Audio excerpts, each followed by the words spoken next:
Bien, buenas tardes a todos. Vamos a continuar hoy con la plática que dejamos suspendida el día de ayer.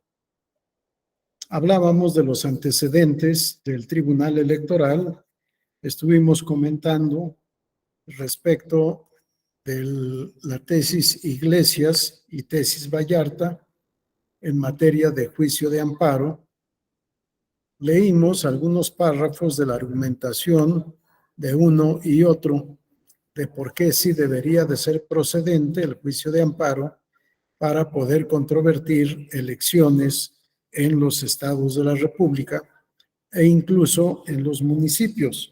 Y la argumentación de Ignacio Vallarta oponiéndose a la procedibilidad del juicio de amparo en materia electoral.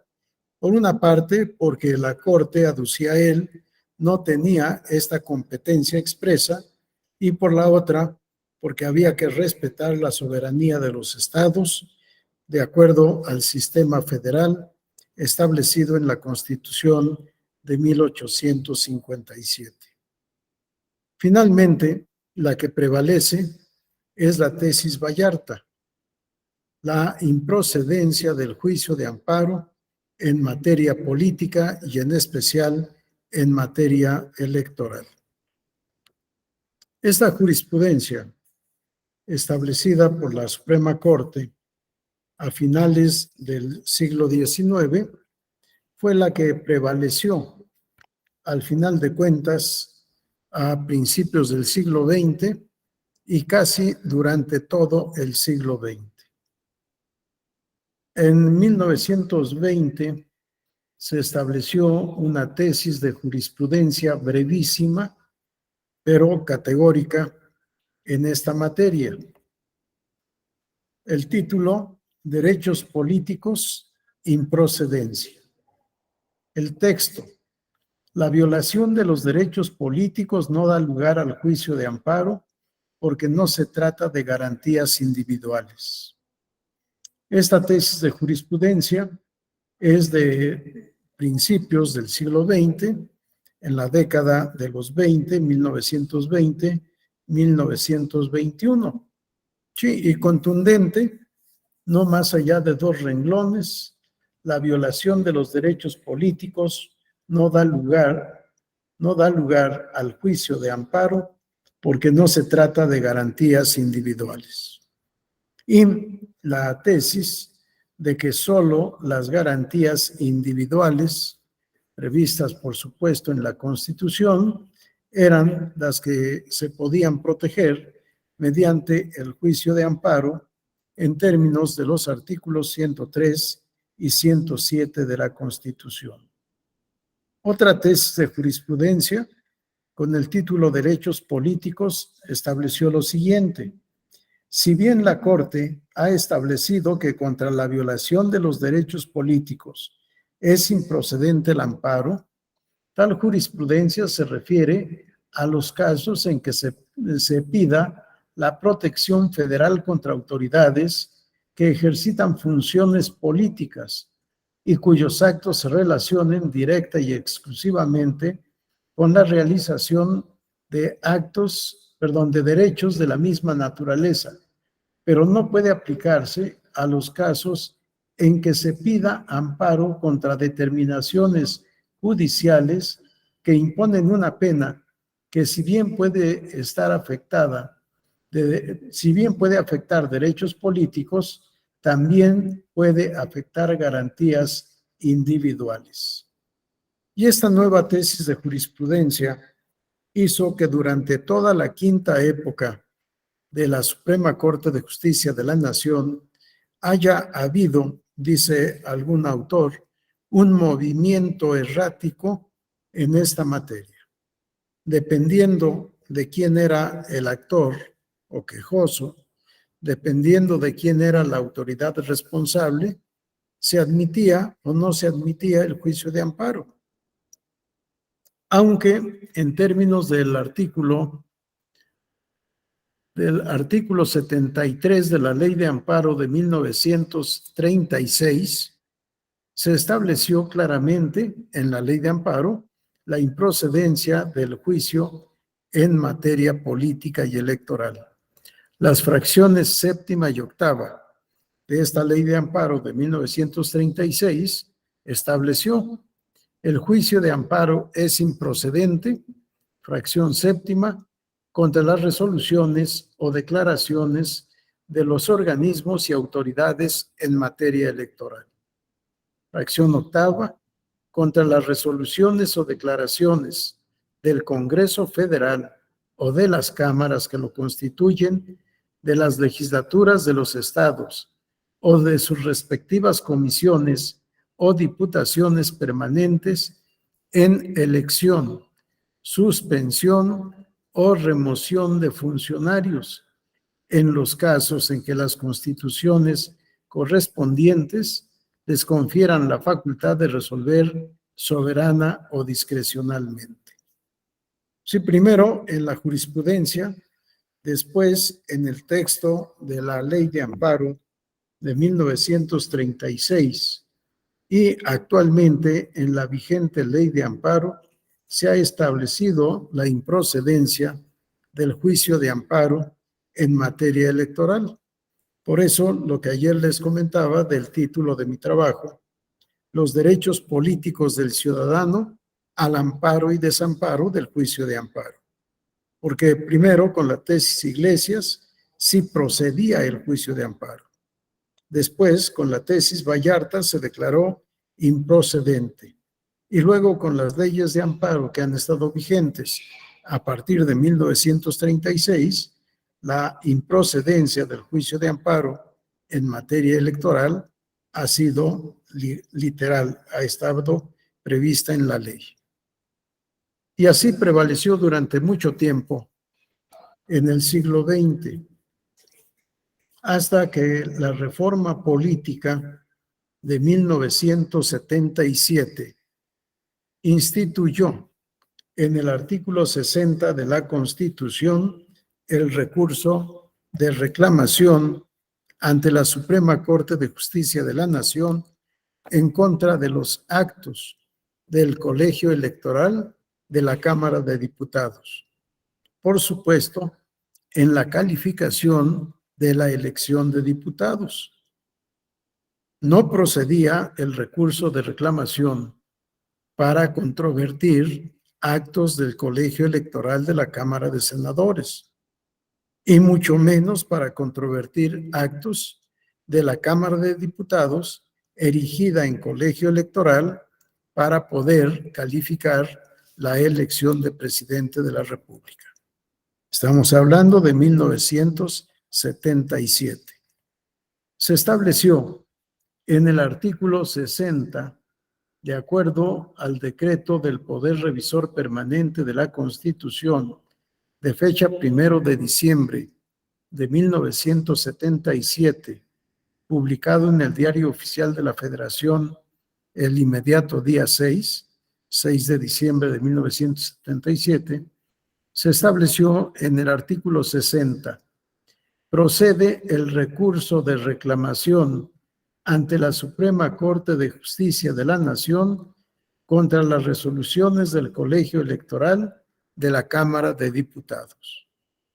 Si la Suprema Corte de Justicia considerara que se cometieron violaciones sustanciales en el desarrollo del proceso electoral o en la calificación misma, lo hará del conocimiento de dicha Cámara para que emita nueva resolución, misma que tendrá el carácter de definitiva e inatacable.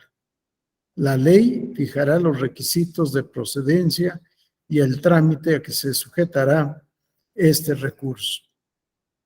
Aparentemente, la materia electoral se quiso enmarcar en el contexto del derecho y se establece este recurso de reclamación, que suena bien, ante el tribunal más importante de la República, ante el Tribunal de Control de Constitucionalidad, ante la Suprema Corte de Justicia de la Nación.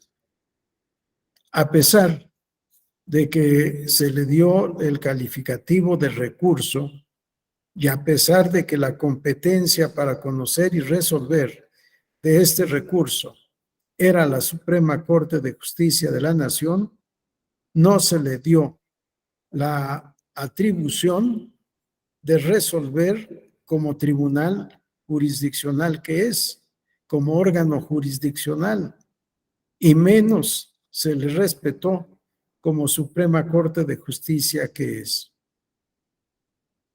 Se sometió a su conocimiento este recurso, pero lo que resolviera en el fondo la Suprema Corte no tenía efectos vinculatorios para el colegio electoral responsable, que solo era el colegio electoral de la Cámara de Diputados.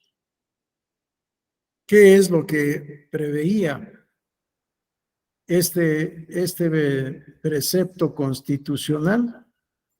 La posibilidad de que la Corte conociera del recurso de reclamación cuando el recurrente alegara violaciones sustanciales al procedimiento electoral o probablemente la inelegibilidad del candidato ganador para el efecto de obtener la declaración de nulidad de la elección. Pero la única que podía o el único que podía declarar la nulidad de la elección era el propio colegio electoral, no la Suprema Corte de Justicia de la Nación. Los estudiosos de esta materia, recurso de reclamación, nos dicen que la resolución de la Suprema Corte de Justicia de la Nación era una simple opinión. Era la opinión del máximo tribunal sin efectos vinculatorios. El colegio electoral, una vez que recibía la resolución de la Corte, emitía nueva resolución en los términos que quisiera. El órgano soberano para calificar la elección de diputados era el colegio electoral de la Cámara de Diputados, sin vinculación, sin subordinación a ningún otro ente. Por tanto, la Corte quedaba en entredicho, aun cuando sostuviera, aun cuando resolviera que efectivamente en el procedimiento electoral hubo violaciones sustanciales a la ley, o aun cuando sostuviera que el candidato electo no satisfacía todos los requisitos de elegibilidad, la decisión final quedaba a cargo del colegio electoral. Y el colegio electoral podía desatender de manera absoluta lo dicho por la Corte. El colegio electoral era el ente soberano, independiente, libre para calificar la elección de los integrantes de la propia Cámara. De nada sirvió este recurso de reclamación. Parece ser que ningún asunto de fondo se resolvió en recurso de reclamación. Así pasaron 10 años. En 1986, en diciembre, se volvió a reformar el artículo 60 constitucional. Ahora, para establecer que debería el Congreso de la Unión, en la legislación ordinaria, instituir un tribunal electoral, un órgano jurisdiccional que conociera de los medios de impugnación que se promovieran con motivo de la elección de diputados. Casi nada se decía de senadores y ninguna palabra de la elección de presidente de la República. Pareciera que la elección de presidente de la República era un tema intocable, un tema tabú, que no debería de ser objeto de ninguna impugnación. Esto hizo que el poder constituido, el Congreso de la Unión, expidiera en febrero de 1987 el Código Federal Electoral, que instituyó al Tribunal de lo Contencioso Electoral, pero con un grave error. Calificó al Tribunal Electoral de órgano administrativo, cuando el Poder Revisor Permanente de la Constitución le había impuesto el deber de instituir un órgano jurisdiccional, un tribunal. Veamos el decreto de 11 de diciembre de 1986, publicado en el Diario Oficial de la Federación el día 15 del mismo mes y año. El artículo 60 de la Constitución, con este nuevo texto, derogó el recurso de reclamación y ordenó la institución del órgano jurisdiccional. La reforma hizo que el artículo 60 quedara con el texto siguiente: cada Cámara calificará las elecciones de sus miembros y resolverá las dudas que hubiese sobre ellas.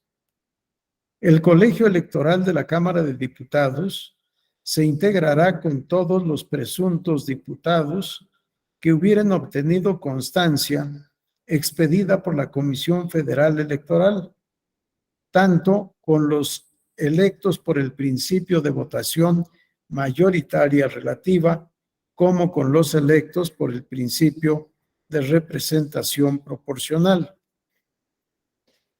El colegio electoral de la Cámara de Senadores se integrará tanto con los presuntos senadores que hubieran obtenido la declaración de la legislatura de cada estado y de la Comisión Permanente del Congreso de la Unión en el caso del Distrito Federal, como los senadores de la anterior legislatura que continuarán en el ejercicio de su encargo. Y esta es la parte fundamental de esta reforma constitucional que interesa para el curso. Corresponde al gobierno federal la preparación, desarrollo y vigilancia de los procesos electorales. La ley determinará los organismos que tendrán a su cargo esta función y la debida corresponsabilidad de los partidos políticos y de los ciudadanos. Además, establecerá los medios de impugnación para garantizar que los actos de los organismos electorales se ajusten a lo dispuesto por esta Constitución y las leyes que de ella emanen, e instituirá un tribunal que tendrá la competencia que determine la ley. Las resoluciones del tribunal serán obligatorias y solo podrán ser modificadas por los colegios electorales de cada Cámara, que serán la última instancia en la calificación de las elecciones. Todas estas resoluciones tendrán el carácter de definitivas e inatacables. Vean cómo ya en 1986, con la reforma constitucional a este artículo 60, se impone al legislador ordinario el deber de instituir un tribunal especializado en materia electoral. Se decía en la exposición de motivos, para meter al orden, al camino de la juridicidad, las actividades políticas y en especial las políticas electorales. Sin embargo, al ordenar la creación del Tribunal Contencioso Electoral, se mantuvo una situación especial.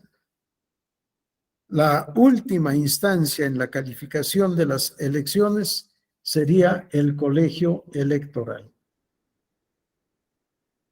El Tribunal Contencioso Electoral podía resolver los medios de impugnación promovidos con motivo de las elecciones, ya sea que la violación se hubiera cometido durante la etapa preparatoria o bien durante la jornada electoral o durante la etapa de declaraciones de resultados y validez de las elecciones.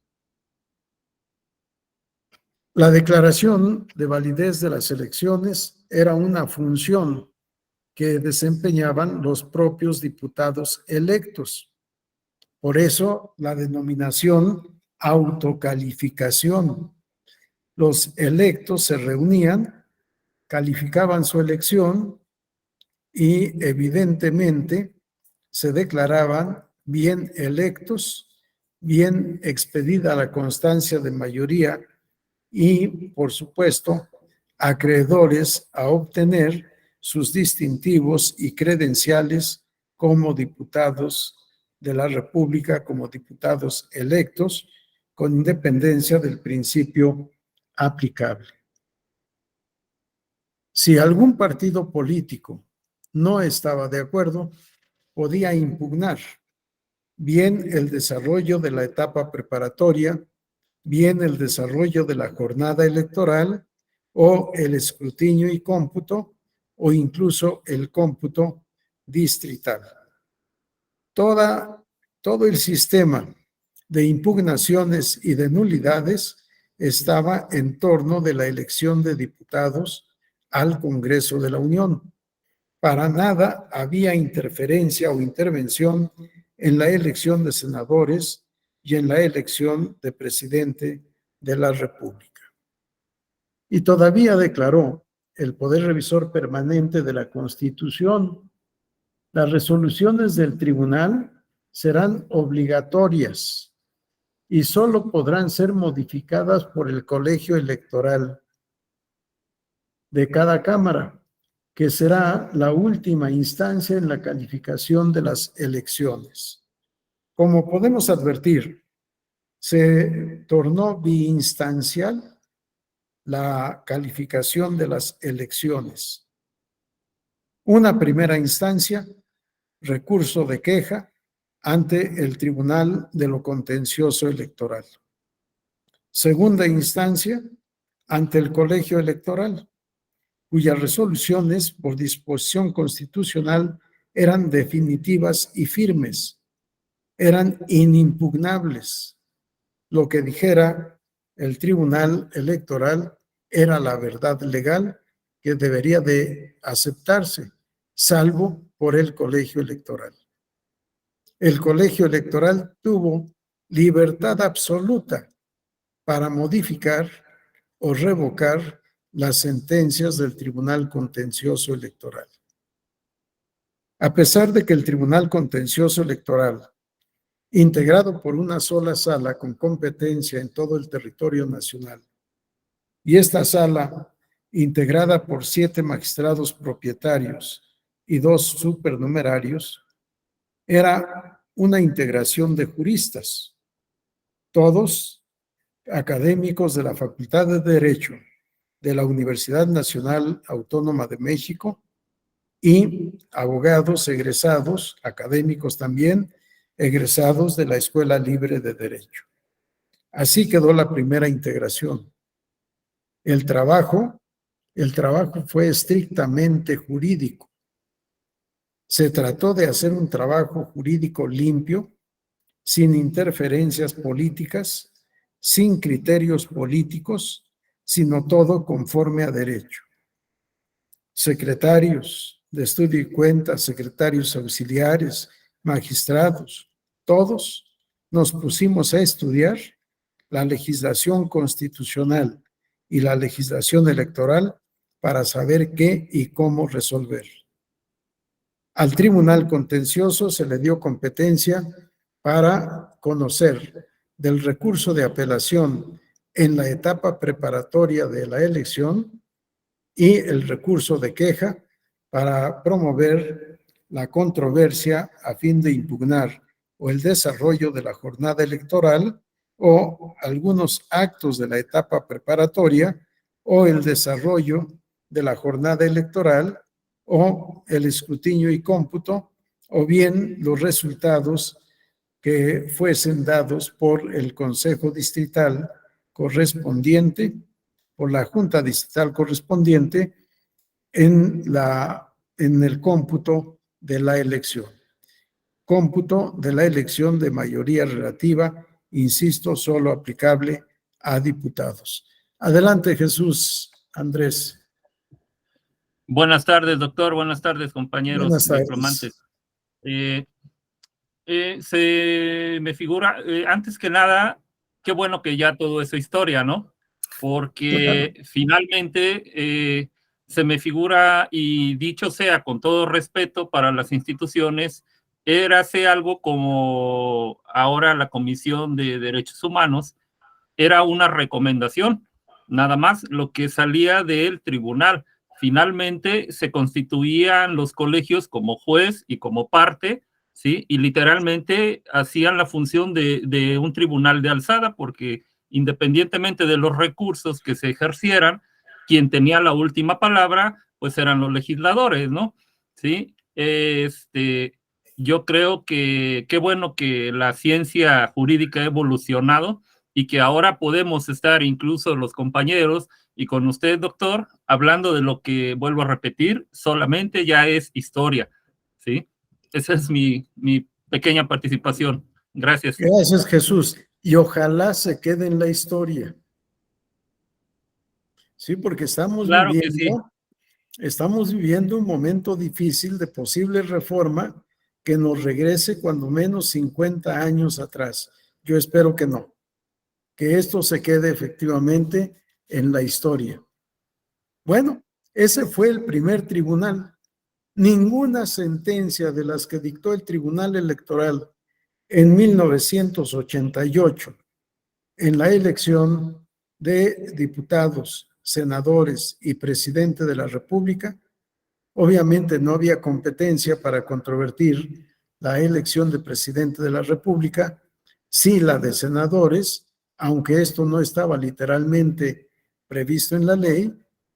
Ninguna sentencia hecha por los juristas que integraron este tribunal prevaleció en los colegios electorales.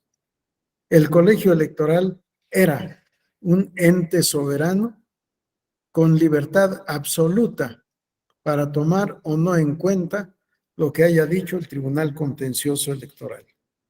Y en la elección de 1988, el colegio electoral de la Cámara de Diputados hizo ejercicio de su facultad constitucional de última instancia sin reglas jurídicas, calificando políticamente, con criterios políticos, conforme a intereses políticos, y todo el trabajo del contencioso electoral se vino para abajo. De nada sirvió ni en el derecho ni en la política. Sin embargo, he dicho muchas veces, el Tribunal de lo Contencioso Electoral, esta reforma constitucional de 1986 y el Código Federal Electoral de 1987 son la piedra angular sobre la cual se levanta el monumental edificio actual de la justicia electoral. Esto, a mí me parece irrebatible, fue el primer antecedente.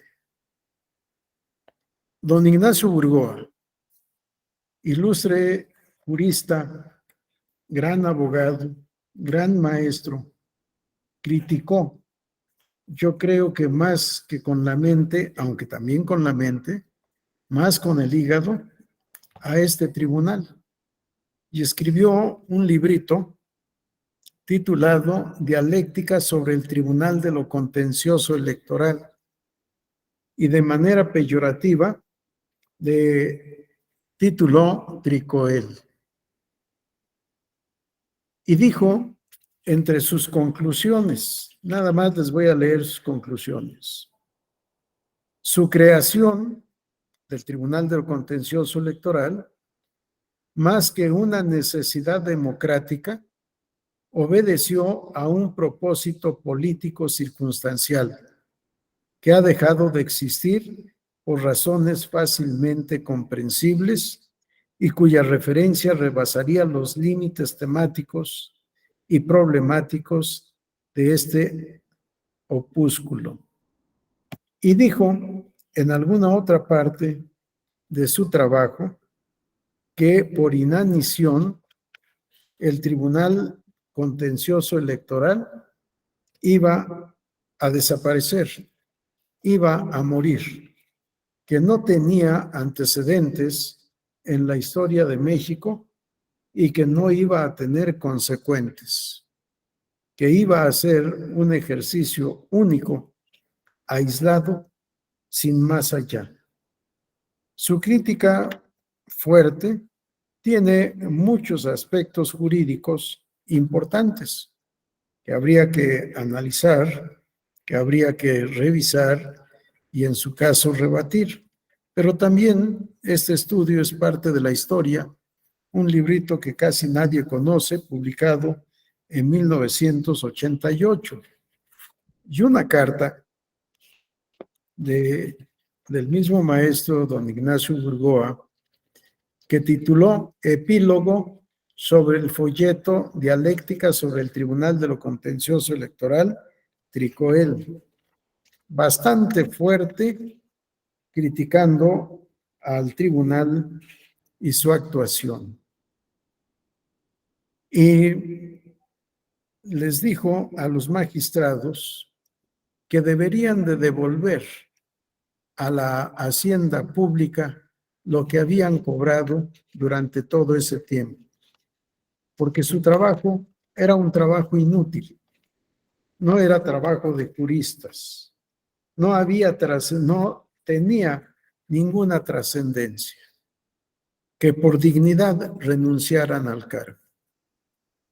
Lo cierto es que el maestro quiso ser magistrado, estuvo en la lista de candidatos y no lo designaron.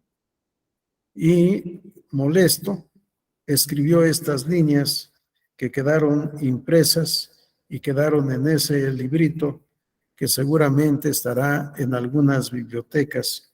Yo conservo el único ejemplar que me llegó y es para mí como oro molido porque es parte de la historia de la justicia electoral en México y de un análisis crítico fuerte de un gran jurista que se dejó llevar, creo, por el estado de ánimo y no por el análisis objetivo científico que pudo haber hecho.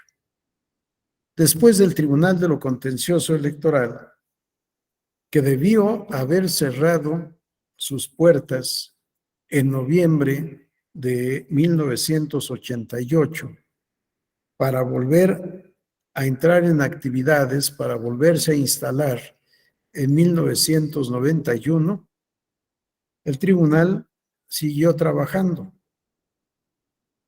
Y uno de los productos de 1989 fue el Partido de la Revolución Democrática. En ese año, los partidos políticos que habían conformado la Unión Nacional Democrática, Frente Nacional Democrático, se organizaron para dar origen a un nuevo partido político. Y fue el Tribunal Contencioso Electoral el que resolvió la negativa de registro que emitió la entonces Comisión Federal Electoral y ordenó el registro de este partido político que en mayo de 1989 obtuvo el registro. En 1990 hubo una nueva reforma constitucional.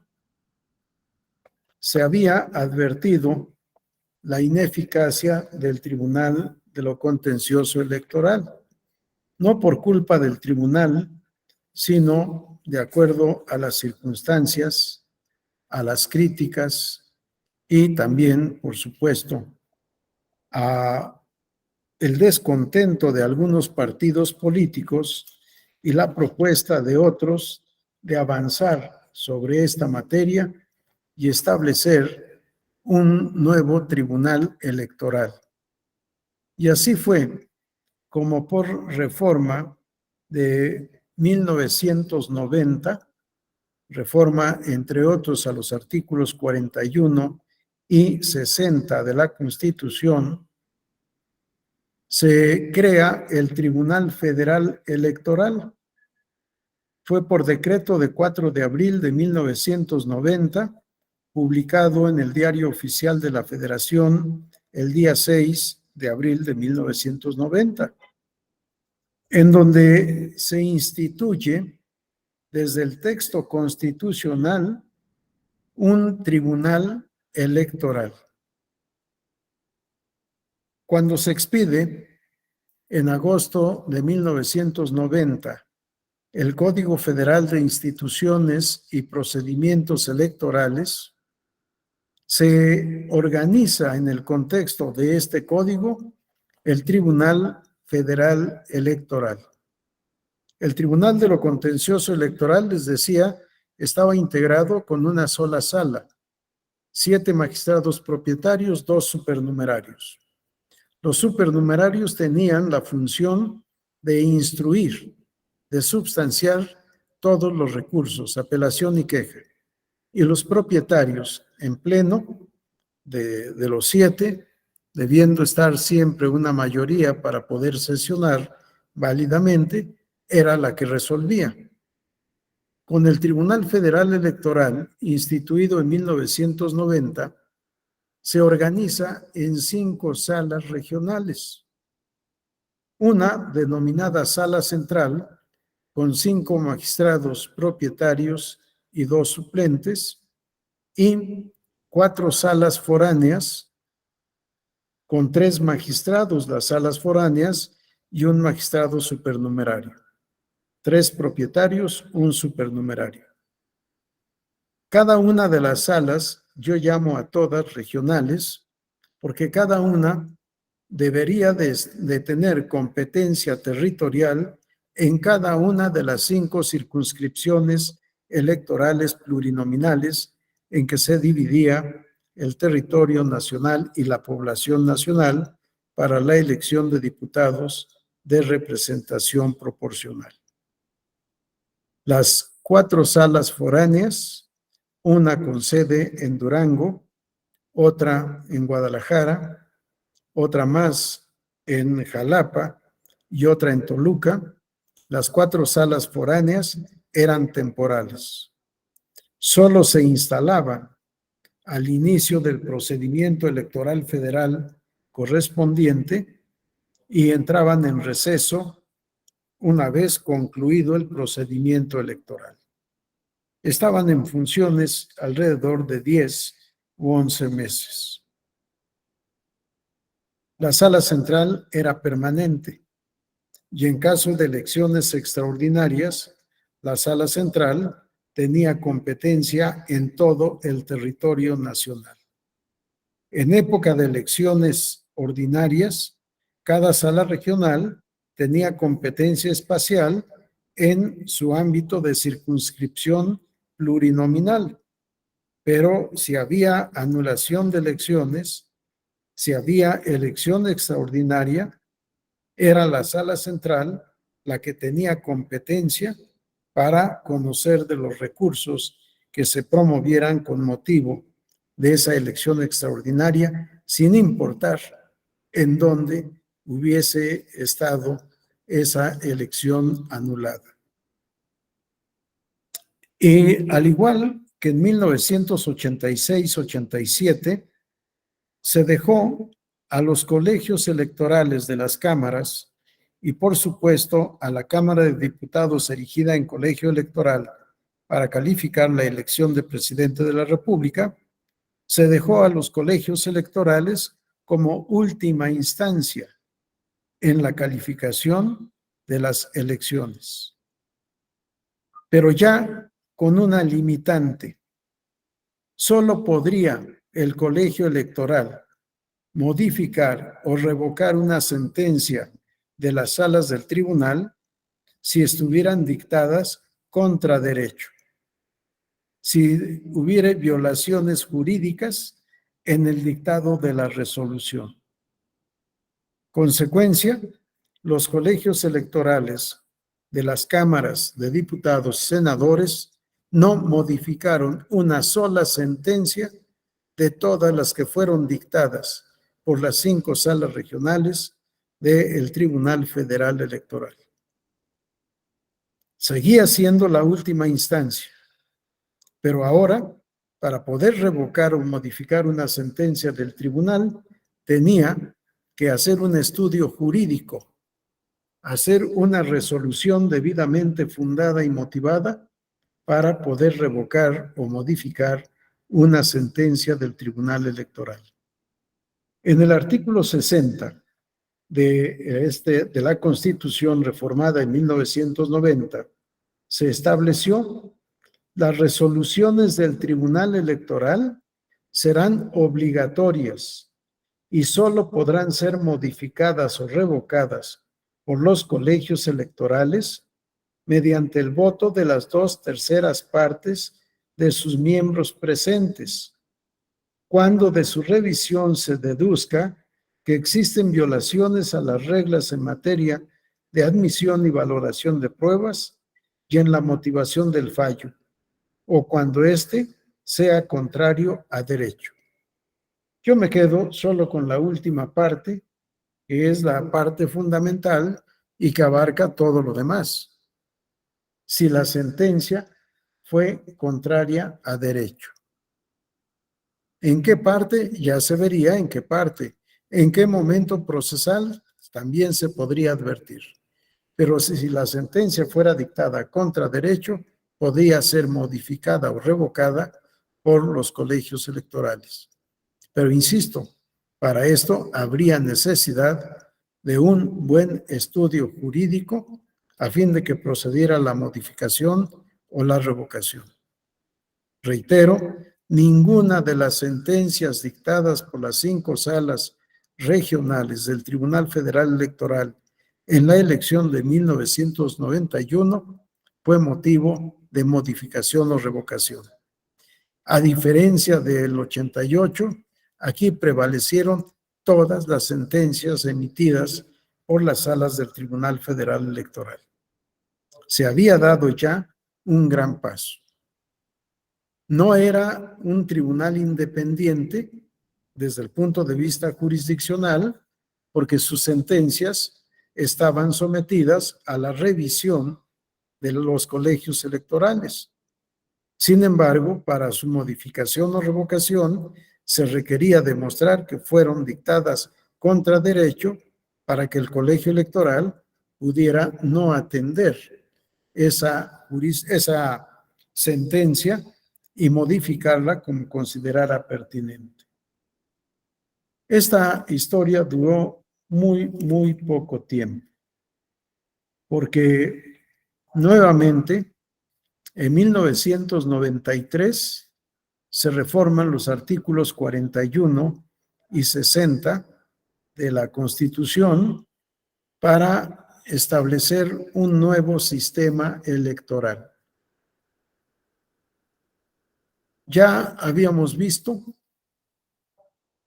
cómo el Tribunal Contencioso Electoral viene a romper el sistema de autocalificación para instituir un incipiente sistema mixto de calificación electoral, un órgano jurisdiccional y colegios electorales, un estudio jurídico del Tribunal Contencioso Electoral y una decisión política del colegio electoral.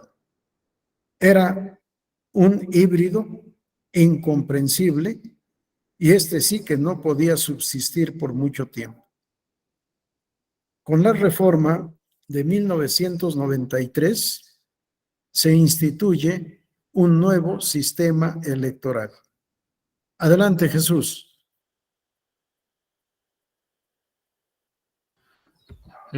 Doctor, ahorita escuchando sobre lo que usted manifiesta de lo híbrido, me viene a la mente algo que en lo personal a mí me gusta mucho, y dicho en un término coloquial, irlo preparando porque entiendo que vamos a tener la clase con usted respecto del PES, el procedimiento especial sancionador, y ahí me viene la situación de lo híbrido en cuanto a la situación que estamos viviendo actualmente respecto del procedimiento especial sancionador, que si bien es cierto, interviene el órgano administrativo en el caso del Instituto Electoral y finalmente también interviene el tribunal, ¿sí? En lo personal, le vuelvo a repetir, y también preparando ese delicioso platillo, me gustaría conocer su opinión Gracias. respecto si ya es tiempo de que avancemos a una, no sé, una legislación ya más estrictamente, no sé cómo puedo llamarle, no efectiva, sino que de una vez nos definamos si el PES va a ser híbrido o va a ser administrativo o va a ser jurisdiccional. Mi opinión personal es que debería ser absolutamente jurisdiccional, sin demérito del instituto, ya que, bueno, pues entiendo también, son expertos en la materia y su forma, sus apartados contenciosos integran y realizan la audiencia, pero bueno, tampoco entiendo porque ya ve que cuando hay alguna medida precautoria, finalmente, si hay alguna impugnación, quien resuelve es el tribunal, pero sin embargo el instituto sigue instruyendo hasta que finalmente pasa a la sala especializada. Aparte de todo esto, me gustaría conocer su opinión, le vuelvo a repetir, lo vamos a ver con usted, pero pues no está de más preparar ese delicioso platillo. Gracias. Muy bien, Jesús. No voy a caer en la provocación porque nos falta mucho y nos queda poco tiempo. Pero yo soy de la idea contraria, Jesús. Para mí debe ser todo administrativo. Ya lo platicaremos el día en que nos toque. Sí, no soy de la idea de que sea jurisdiccional. Y lo platicaremos por qué. Y si no me recuerdas la intervención para asumir ese tema, si es que no lo tengo en el contexto de la exposición. Bueno, Doctor, muchas gracias. gracias, Jesús. Decía, ¿por qué un sistema híbrido electoral? Porque se otorga al Instituto Federal Electoral la facultad de calificar las elecciones de diputados de mayoría relativa por conducto de los consejos distritales. Se le da la facultad de calificar la elección de senadores de mayoría relativa por conducto de los consejos locales y la calificación de la elección de diputados, senadores de representación proporcional por conducto del Consejo General. Pero además se reforma la estructura y competencia del Tribunal Federal Electoral. Se prevé la existencia de una sala de segunda instancia y se deroga la existencia de los colegios electorales. Los colegios electorales habían existido en México desde la Constitución de Cádiz, desde 1812, y es hasta 1993 cuando se deroga el sistema de autocalificación, que digo en mi libro, estuvo vigente durante 174 años, con un breve paréntesis con la constitución de las 7 leyes. No vamos a entrar a ese tema. Y sí cito la Constitución de Cádiz porque fue jurada en México. A pesar de que ya había iniciado el movimiento de independencia en 1810, seguíamos formando parte de la monarquía española. La independencia se consuma hasta 1821. Sí, estábamos en plena guerra de independencia en 1812. Pero además, la Nueva España estuvo representada en las Cortes españolas, que tuvieron por sede a Cádiz, en donde se expide esta constitución de la monarquía española.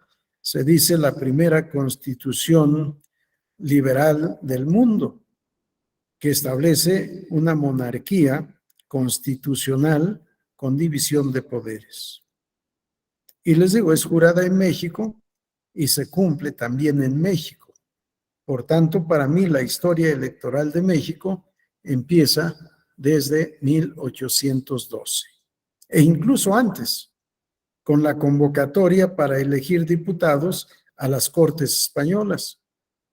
Elegimos diputados y fueron representantes de la Nueva España a las Cortes de Cádiz. Al instituir la sala de segunda instancia, también se instituye el recurso de reconsideración. Todos los recursos de inconformidad, en esa época eran recursos de inconformidad resueltos en el fondo, podían ser controvertidos de manera excepcional ante la sala de segunda instancia, por medio del recurso de reconsideración, siempre que se adujeran argumentos que pudieran modificar el resultado de la elección, que pudieran traer como consecuencia la modificación o revocación de las sentencias de las salas regionales. Esta sala de segunda instancia era totalmente efímera, transitoria. Su vida jurisdiccional estaba prevista para un máximo de 3 o 4 meses por cada procedimiento electoral y debería ser integrado por miembros de la Judicatura Federal. Para mí, la Judicatura Federal no solo es Poder Judicial de la Federación, sino los otros tribunales federales que no están en el contexto del Poder Judicial, como es el Tribunal Federal de Justicia Administrativa, antes Tribunal Federal de Justicia Fiscal y Administrativa, y originariamente Tribunal Fiscal de la Federación.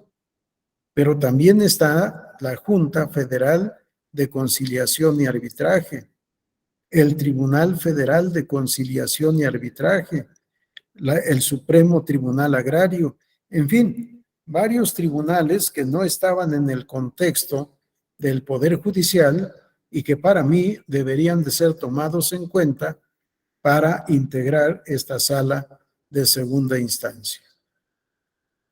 Con independencia de cualquier otra situación, la sala de segunda instancia quedó conformada, entre otros, con jueces del Poder Judicial Federal de primer nivel, entre ellos don Juan Silva Mesa, que después fue ministro y presidente de la Corte, la ahora ministra en retiro, Margarita Beatriz Luna Ramos, el que fue también ministro y presidente de la Corte en su momento, Guillermo Ortiz Mayagoitia. El presidente de esa sala de segunda instancia fue el magistrado en retiro, ministro en retiro también, José Fernando Franco González Salas. Formó parte de esa sala de segunda instancia Leonel Castillo González y otros dos, un magistrado y un juez, cuyos nombres no recuerdo en este momento, fueron los integrantes de esta sala de segunda instancia. De tal manera que el trabajo jurídico que se hizo en las salas regionales, en los casos de revisión mediante recurso de reconsideración, fue revisado por auténticos juristas y profesionales del servicio jurisdiccional. Algunas sentencias se revocaron, otras se modificaron y otras se confirmaron, como es lo ordinario cuando tenemos un tribunal biinstancial, pero todo conforme a derecho. A partir de aquí, vino ya una experiencia diferente de un tribunal independiente, porque esta reforma de 1993 fue la que le dio al Tribunal Electoral el carácter de máxima autoridad jurisdiccional. Si la calidad del Tribunal de máxima autoridad jurisdiccional no es una innovación de la reforma de 1996, sino de la reforma de 1993, para decirle a todo mundo que lo que resolviera el Tribunal Electoral en primera o segunda instancia, según el caso, tenía autoridad y naturaleza de cosa juzgada. Lo resuelto por el Tribunal Electoral por conducto de sus salas es definitivo, inatacable e inmutable. Y aquí empezó, insisto, una nueva historia del derecho procesal electoral, del sistema electoral mexicano y, por supuesto, del sistema democrático nacional. No más colegios electorales, no más criterios políticos para resolver las controversias jurídicas de contenido político electoral. Sí, a pesar de ser el contenido, la sustancia de naturaleza política electoral, se resuelve conforme a criterios estrictamente jurídicos. Desde 1993. Este tribunal duró ya muy poco tiempo. Funcionó durante 1994, elecciones de 1994, por conducto de sus 5 salas regionales y la sala de segunda instancia. Entraron en receso las salas regionales foráneas en diciembre de 1994. En 1994 tuvimos que resolver poco más de 83,000 recursos de apelación ciudadana, que es el antecedente del juicio para la protección de los derechos político-electorales del ciudadano.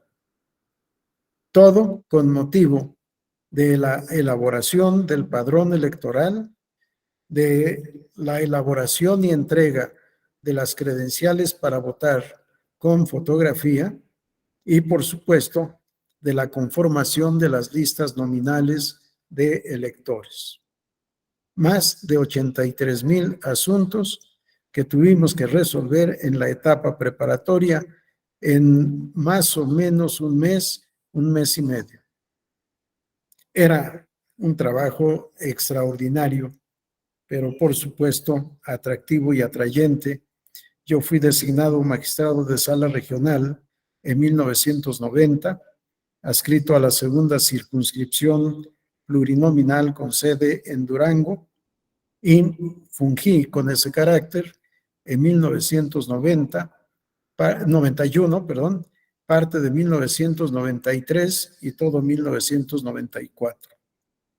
La nueva reforma es de agosto de 1996, cuando para mí el Tribunal Electoral del Poder Judicial de la Federación perdió lo más valioso que tenía, su independencia.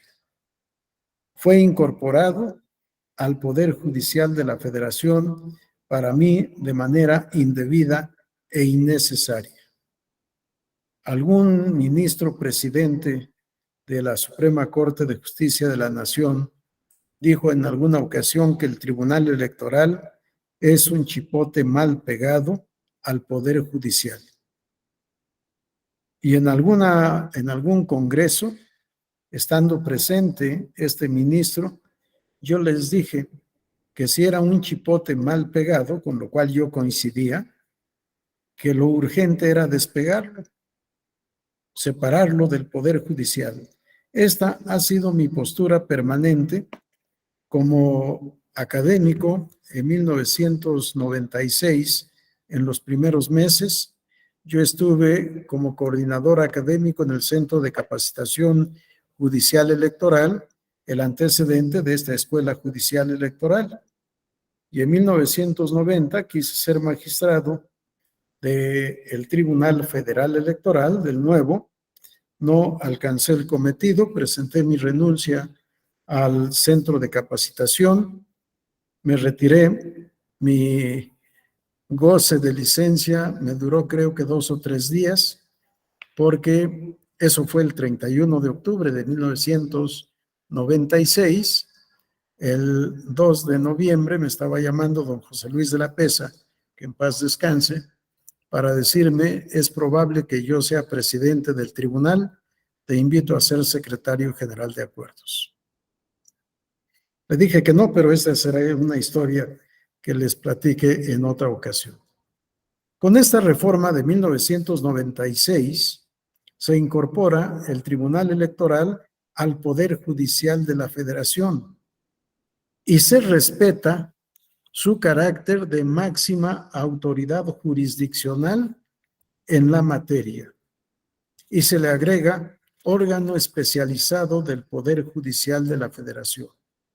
Así es como lo tenemos previsto actualmente a partir del 21 de agosto de 1996 en el párrafo primero del artículo 99 de nuestra Constitución.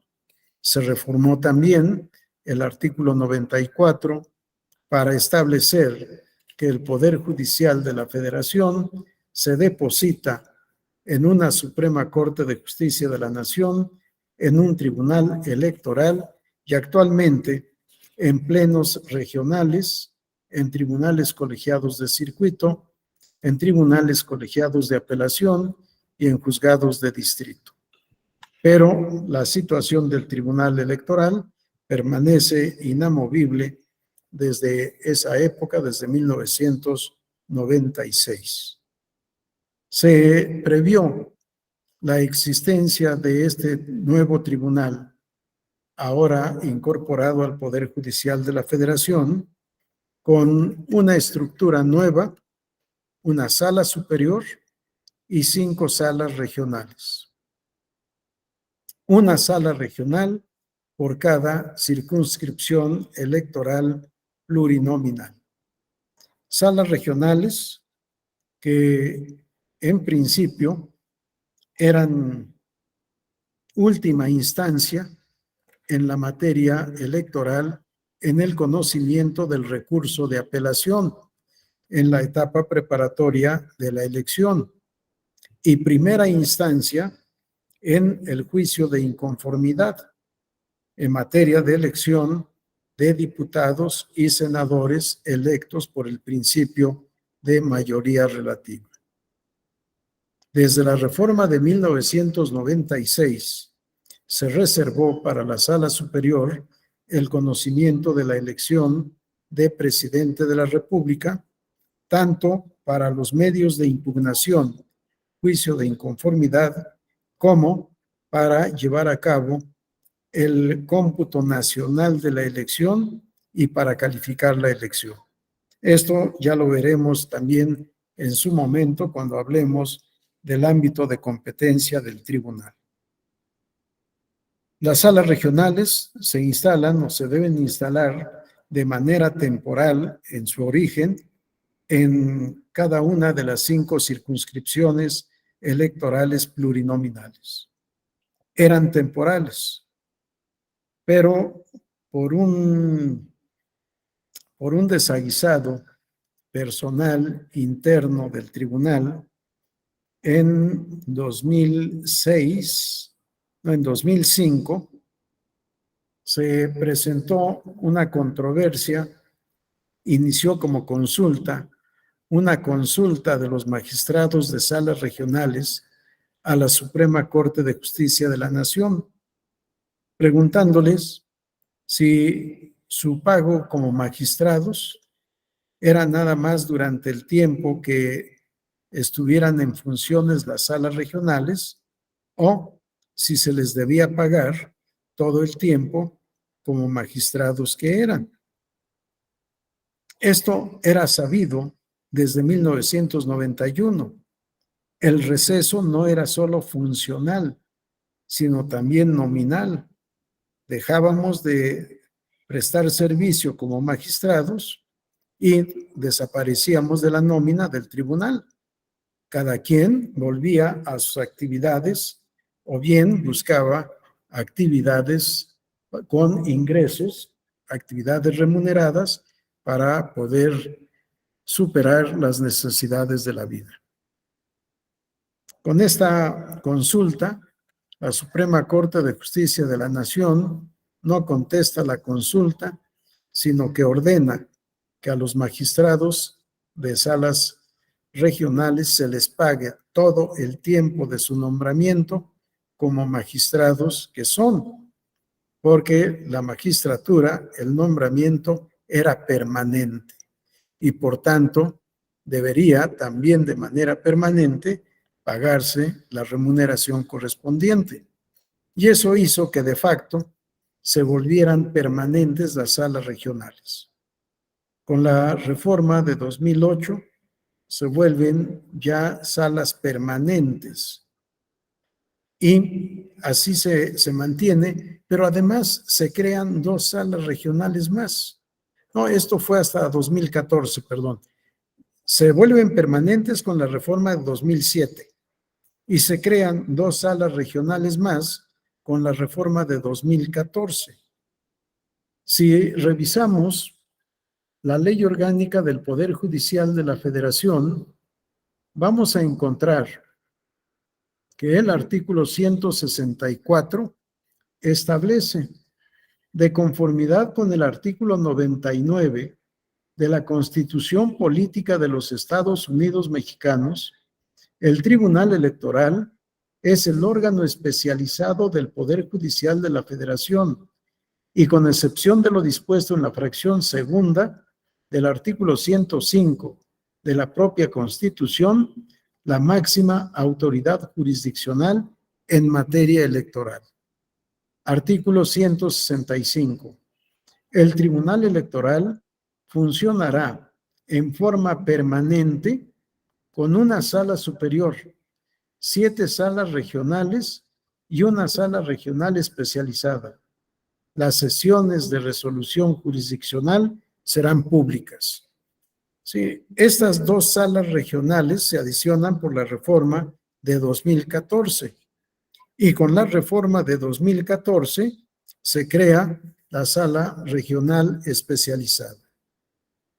2 salas regionales que yo denomino no natas, nunca nacieron, no existen en la realidad, sería una existencia absurda como está previsto, porque se dejó a la Comisión de Administración la facultad de determinar el ámbito de competencia territorial de estas 2 salas regionales que no se han instalado jamás.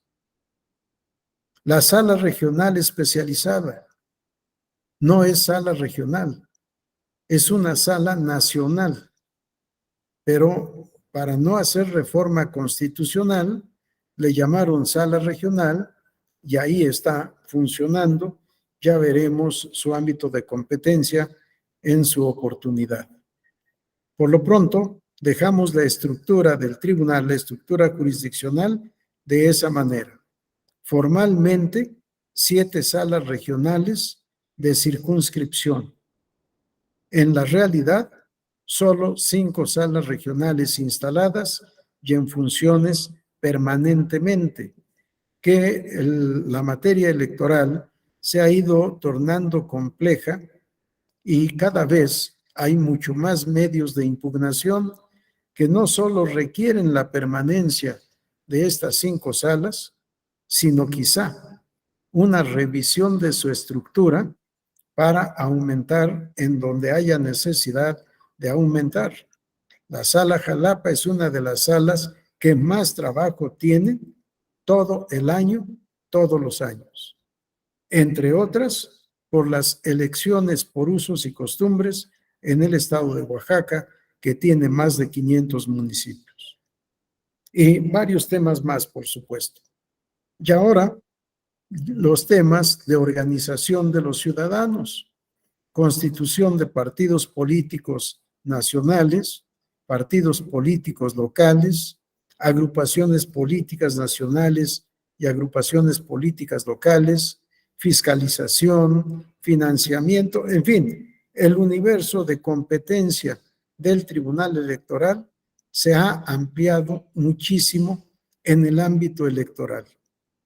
Pero si a lo electoral le agregamos lo no electoral, como son los conflictos laborales, tanto los conflictos internos de los servidores públicos con el Tribunal Electoral, como los conflictos entre servidores públicos e Instituto Nacional Electoral en toda su estructura nacional, pues ya tenemos ahí otro ámbito de competencia que para mí no es electoral, sino laboral electoral.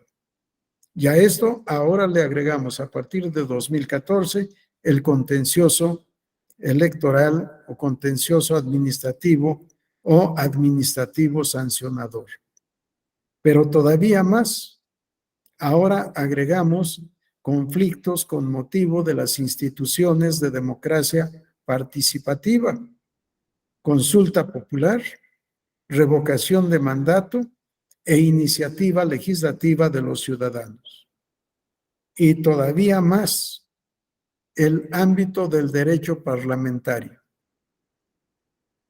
Los conflictos de derecho parlamentario relativos a la organización y funcionamiento de las cámaras del Congreso de la Unión, cuando se afecta el derecho a ser votado en su vertiente ejercicio del cargo, es competencia del Tribunal Electoral resolver estas controversias. Ya vimos, por supuesto, la reacción del Poder Legislativo. Vimos cómo adicionaron un inciso H al artículo 10 de la Ley General del Sistema de Medios de Impugnación para establecer la improcedencia de los juicios o medios de impugnación electoral cuando se refieran a la vida interna del Poder Legislativo Federal. Afortunadamente fue controvertida esta adición y declarada inconstitucional. Pero hay muchos temas que han venido a abultar el ámbito de competencia del Tribunal Electoral del Poder Judicial de la Federación. Afortunadamente también, sin mengua de la rapidez en la solución, se ha ido avanzando sobre estos temas, resolviendo todos estos temas, y me parece que también es momento de una revisión del sistema de medios de impugnación. Para mí ya son demasiados, complejos y confusos, de tal manera que se ha vuelto asistemática nuestra Ley General del Sistema de Medios de Impugnación. Pero ya también tendremos oportunidad de hablar de este tema. ¿Algún comentario, pregunta, observación de lo que llevamos en estos minutos? ¿No? Bueno, otro de los temas que tenemos pendientes es la integración de las salas. De la integración, poco es lo que tenemos que decir. La sala superior se integra con 7 magistrados. Ahora, a partir de las próximas designaciones, probablemente veamos convocatorias solo para mujeres, por el principio de paridad establecido en el artículo 41, en su párrafo segundo, adicionado en 2020. Lo que conocemos vulgarmente como paridad en todo. En la integración de los órganos jurisdiccionales, habrá que buscar y alcanzar en su momento la paridad. El párrafo segundo del artículo 41 constitucional, la edición es de 2019. El texto: la ley determinará las formas y modalidades que correspondan para observar el principio de paridad de género en los nombramientos de las personas titulares de las secretarías de despacho del Poder Ejecutivo Federal y sus equivalentes en las entidades federativas. En la integración de los organismos autónomos se observará el mismo principio. Y esto se ha llevado a todas las materias. Ya no solo es en el ámbito del poder ejecutivo y de los órganos con autonomía constitucional, sino ahora es en el poder legislativo. Veamos esta integración de la legislatura totalmente paritaria en Cámara de Diputados.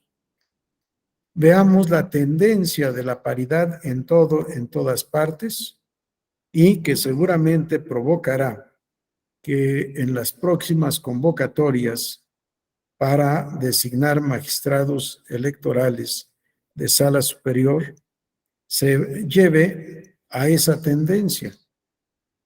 Como solo hay 2 mujeres, pues habrá que equilibrar y designar cuando menos a 2, porque son 7. Y siendo número impar, se privilegia la presencia de las mujeres, porque los hombres son los que tradicionalmente han estado ocupando estos cargos. Y no sé cómo vaya también el movimiento de integración de las salas regionales que carecen de un magistrado en este momento y de los tribunales locales también en materia electoral en los que hace falta un magistrado.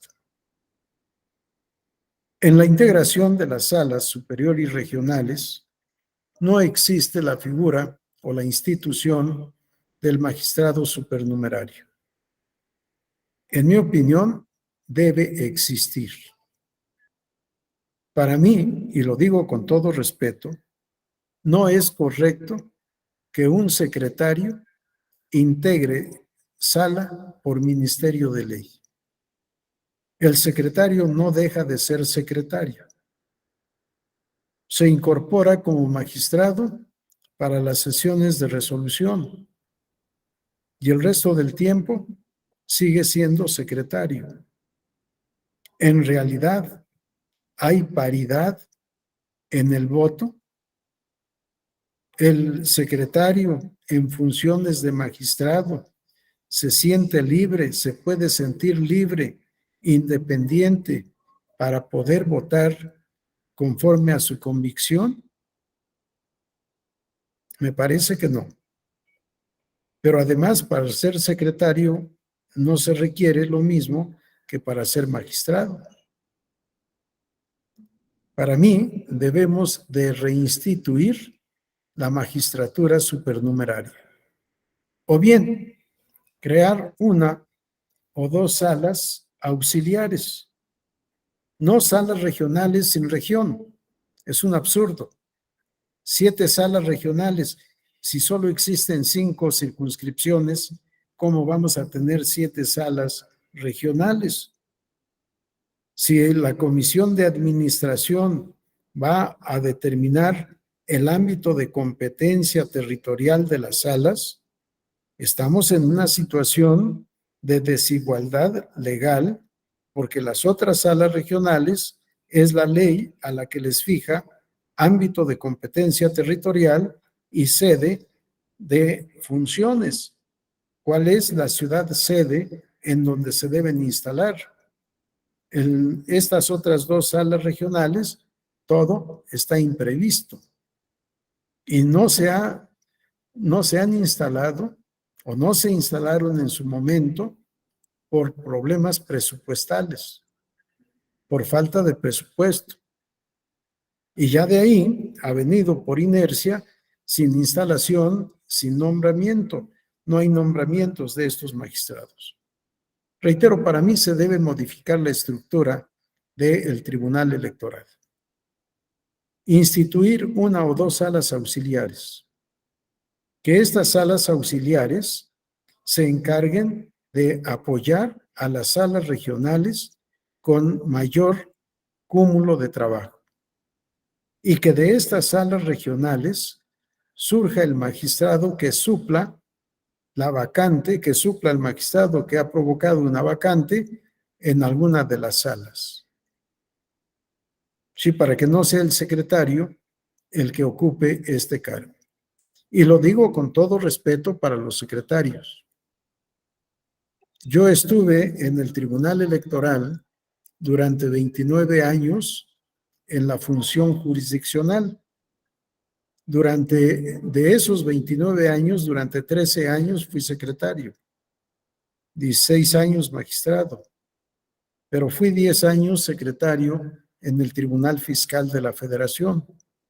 La mayor parte de mi tiempo como servidor público jurisdiccional ha sido como secretario. Así que lo digo con todo respeto para los secretarios. Pero no me parece correcto que un secretario asuma funciones de magistrado por ministerio de ley. Si tenemos estas salas auxiliares, de ahí pueden salir los magistrados supernumerarios o suplentes, mejor dicho. O si designamos magistrados supernumerarios, pueden integrar estas salas auxiliares y hacer trabajo de magistrados para las salas en donde haga falta.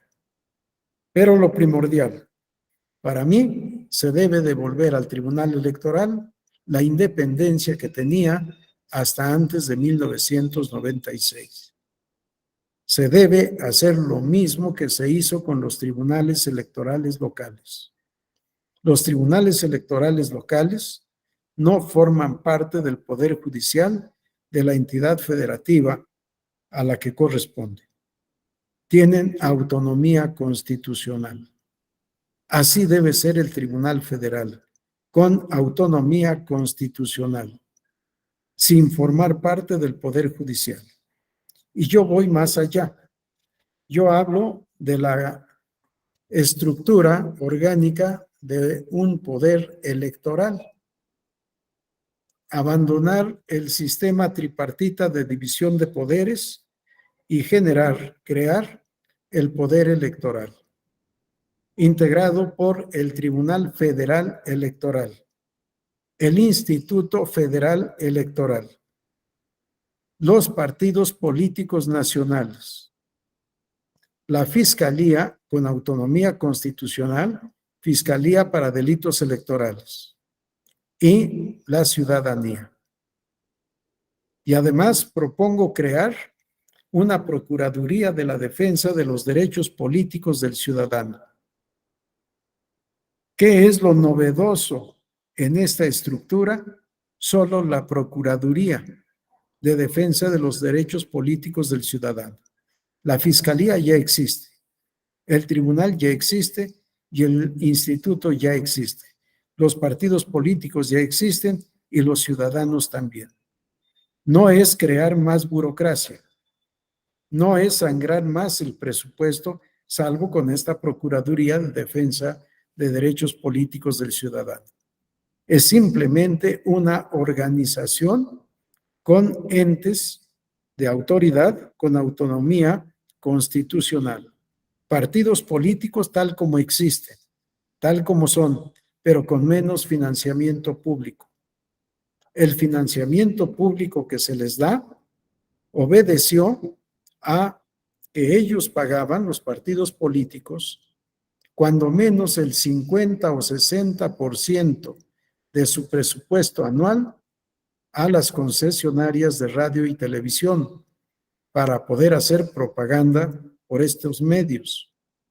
Con la reforma de 2007 se les dio acceso gratuito al tiempo del Estado en radio y televisión. No es un tiempo que regalen las concesionarias, es tiempo del Estado, el tiempo que las concesionarias le dan a título de pago por derechos de explotación del espacio aéreo nacional.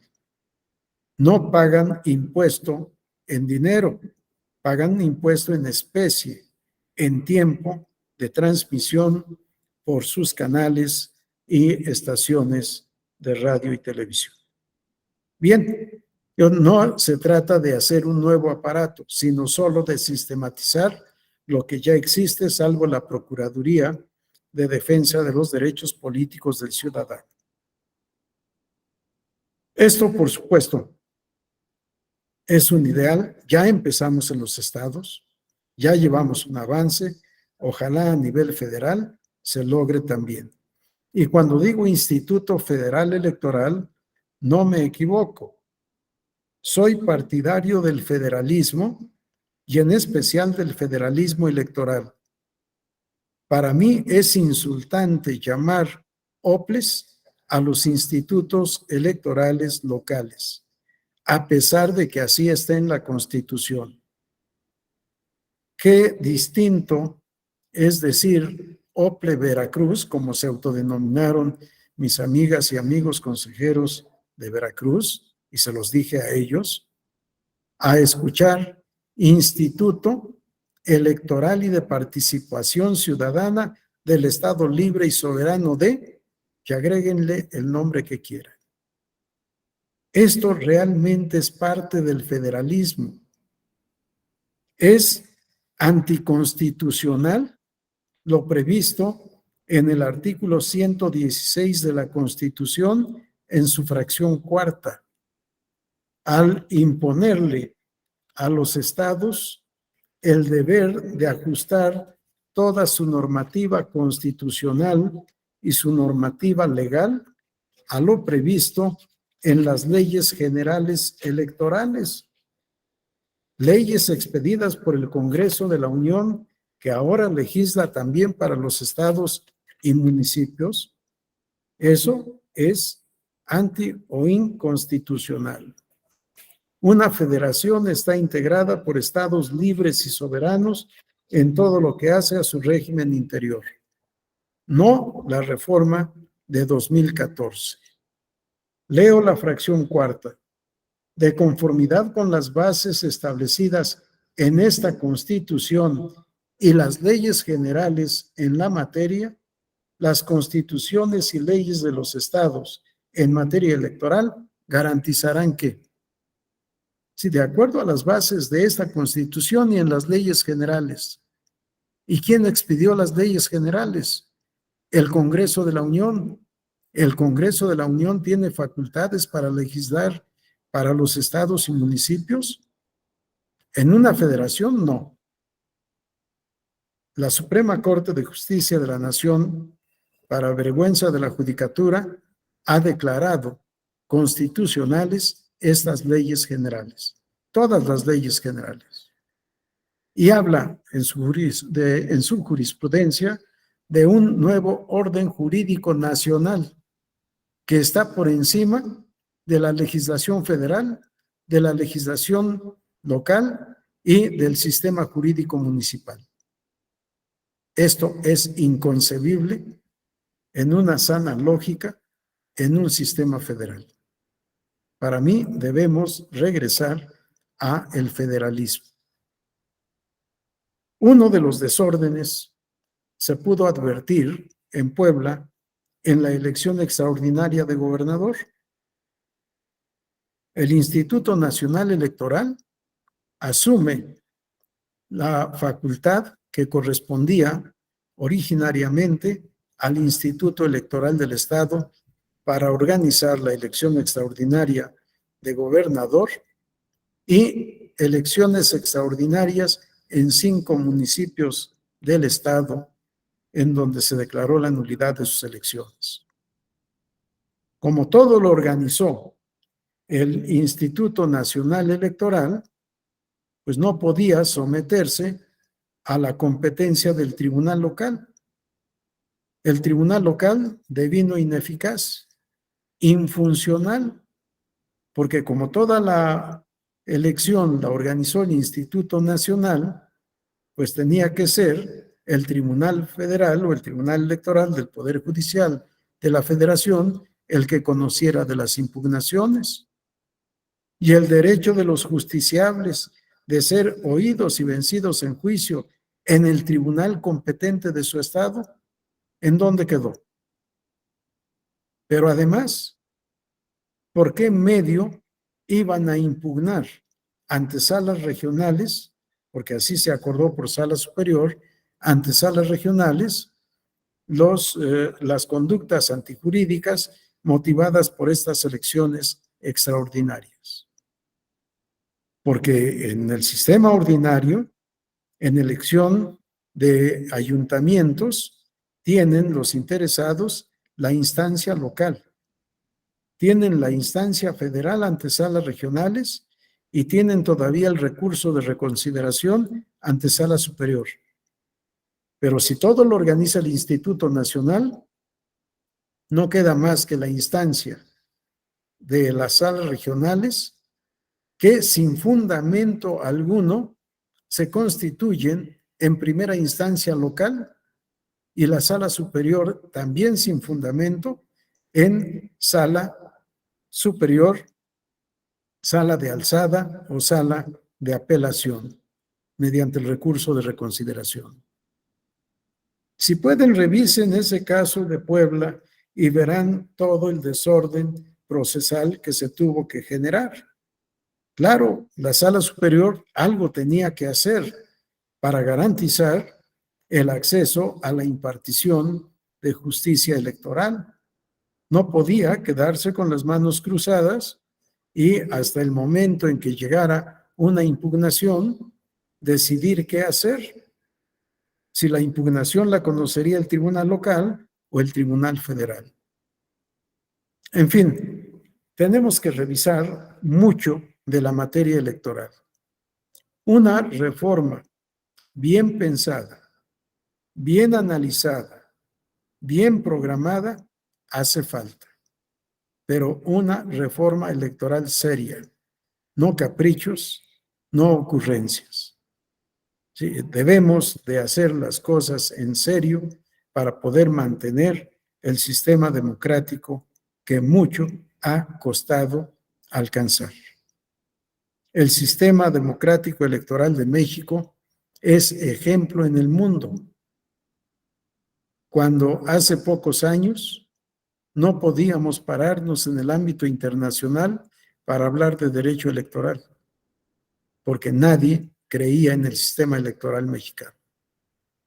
En plan de broma, dicen que en alguna reunión de extranjeros decían los franceses, el sistema electoral francés es extraordinario, porque al día siguiente de las elecciones ya sabemos quién ganó.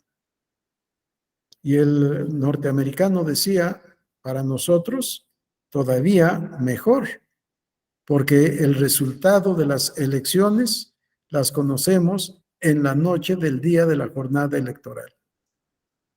Y el mexicano, como siempre, nunca perdedor, siempre ganador, y si no gana, arrebata. No, en México estamos mucho mejor. 6 meses antes de la jornada electoral, ya sabemos quién ganó. Ese era el sistema electoral que vivíamos en los años 60, quizá desde antes, 70, 80, hasta que cambiaron las cosas en 1988, con la discutida y discutible elección de presidente de la República. Todavía se sigue haciendo análisis y todavía está en controversia. Pero cambió, como lo hemos visto en la evolución del Tribunal Electoral y como se podrá advertir de la evolución de la Comisión Federal Electoral a Instituto Federal Electoral. Antes del Instituto Federal Electoral, el gobierno, el Poder Ejecutivo, era el que organizaba las elecciones por conducto de la Comisión Federal Electoral, cuyo presidente era el secretario de Gobernación. Y todos sabemos a quién obedece, no solo de facto, sino de jure, el secretario de Gobernación. Es un colaborador del presidente. Así está en el sistema constitucional y legal de México. Bueno, vamos solo finalmente a hacer una referencia breve a los requisitos para ser magistrado del Tribunal Electoral. El artículo 191 establece de la Ley Orgánica del Poder Judicial de la Federación. El artículo 191 establece, no es aquí, requisitos 193. Para ser electo, 193 de la Ley Orgánica del Poder Judicial de la Federación, para ser electo magistrado o magistrada electoral de la Sala Superior, se requiere, además de satisfacer los requisitos señalados en el artículo 95 de la Constitución Política de los Estados Unidos Mexicanos, los siguientes. Vean cómo para ser magistrado de Sala Superior del Tribunal Electoral del Poder Judicial de la Federación, se establecen, se exigen más requisitos que para ser ministro de la Suprema Corte de Justicia de la Nación. El artículo 95 de la Constitución establece, para ser ministro de la Suprema Corte de Justicia de la Nación, se necesita, 1, ser ciudadano mexicano por nacimiento, en pleno ejercicio de sus derechos políticos y civiles. 2, tener cuando menos 35 años cumplidos al día de la designación. 3, poseer el día de la designación con antigüedad mínima de 10 años, título profesional de licenciado en Derecho, expedido por autoridad o institución legalmente facultada para ello. 4, gozar de buena reputación y no haber sido condenado por delito que amerite pena corporal de más de 1 año de prisión. Pero si se tratare de robo, fraude, falsificación, abuso de confianza u otro que lastime seriamente la buena fama en el concepto público, inhabilitará para el cargo cualquiera que haya sido la pena. 5, haber residido en el país durante los 2 años anteriores al día de la designación. Y 6, no haber sido secretario de Estado, fiscal general de la República, senador, diputado federal, ni titular del Poder Ejecutivo de alguna entidad federativa durante el año previo al día de su nombramiento. Esto es para ser ministro. Para ser magistrado se requiere todo eso y más. Perdón si el vendedor de camotes llega hasta sus hogares, pero hoy me quedé en la escuela judicial. Prefiero estar en casa porque allá no hay ruidos, pero aquí tenemos que estar a lo que la ciudad nos da. Vean los otros requisitos adicionales para ser magistrado de sala superior. Contar con credencial para votar. Acreditar conocimientos en derecho electoral. Sí.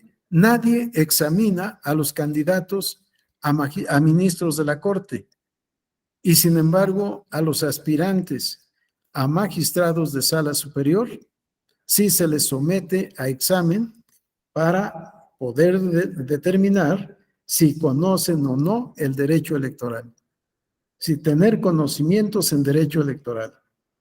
3, no desempeñar ni haber desempeñado el cargo de presidente o presidenta del Comité Ejecutivo Nacional o equivalente de un partido político. 4, no haber sido registrado como candidato o candidata a cargo alguno de elección popular en los últimos 6 años inmediatos anteriores a la designación. 5, no desempeñar ni haber desempeñado cargo de dirección nacional, estatal, distrital o municipal en algún partido político en los 6 años inmediatos anteriores a la designación. Estos son los requisitos adicionales para poder ser magistrado de sala superior. Para ser magistrado de sala superior se deben cumplir más requisitos que para ser ministro de la Suprema Corte de Justicia de la Nación. ¿Comentarios? ¿Dudas? ¿Preguntas? ¿Observaciones? ¿No? ¿Nada? ¿Nadie? ¿Todo está muy claro? Bueno, para poder ser magistrado de sala regional, artículo 194. Los magistrados y las magistradas electorales de las salas regionales, además de satisfacer los requisitos establecidos en esta ley, deberán reunir los siguientes. Eso de los requisitos establecidos en esta ley son los requisitos para ser magistrado de tribunal colegiado. Los adicionales: 1, ser ciudadano o ciudadana mexicana en pleno ejercicio de sus derechos políticos y civiles y contar con credencial para votar. Lo adicional, credencial para votar. 2, la edad, que es la misma, tener cuando menos 35 años, es igual que para ser magistrado de tribunal colegiado. Gozar de buena reputación y no haber sido condenado o condenada por delito intencional con sanción privativa de libertad mayor de 1 año. El 5, acreditar conocimientos en derecho electoral. Y yo diría que para magistrado de sala regional especializada, acreditar conocimientos en derecho administrativo y quizá conocimientos en derecho penal o en derecho administrativo sancionador, para agregar algo más a estos requisitos adicionales.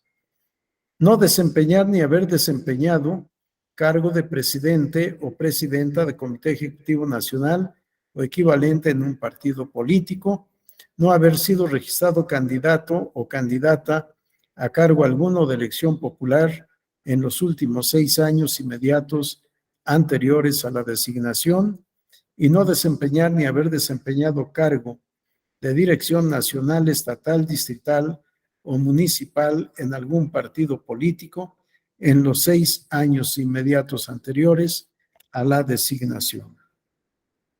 Bien, un último punto que tal vez nos quedaría pendiente es el de la justicia electoral, las reglas generales de la justicia electoral local, que estas tenemos que estudiarlas de manera individualizada en la legislación de cada entidad federativa. Las reglas generales son las mismas, requisitos de procedibilidad, por supuesto, la garantía de vigencia efectiva del principio de convencionalidad, de constitucionalidad, de legalidad, que yo prefiero denominar principio de vigencia plena del principio de juridicidad, porque ahí queda todo, incluidos reglamentos, lineamientos, acuerdos, convenios, en fin, todo el sistema normativo aplicable en materia electoral. Bien, ¿alguna intervención, algún comentario, alguna observación? ¿No? Si no tenemos nada, hoy voy a dar por concluida la sesión porque me toca todavía otra sesión de casi 2 horas en otro diplomado, también en la Escuela Judicial, en el diplomado de Derecho Probatorio. Ahí me corresponde de 7 a 9, así que me tomaré estos 10 o 11 minutos para hacer algún movimiento y regresar a la pantalla con el otro grupo. No hay intervenciones, no hay comentarios. Bien, nos veremos el próximo lunes, si no mal recuerdo. Perfecto, que tengan un feliz fin de semana y nos estaremos viendo el próximo lunes a la misma hora y por el mismo canal. Que tengan feliz fin de semana. Gracias, doctor.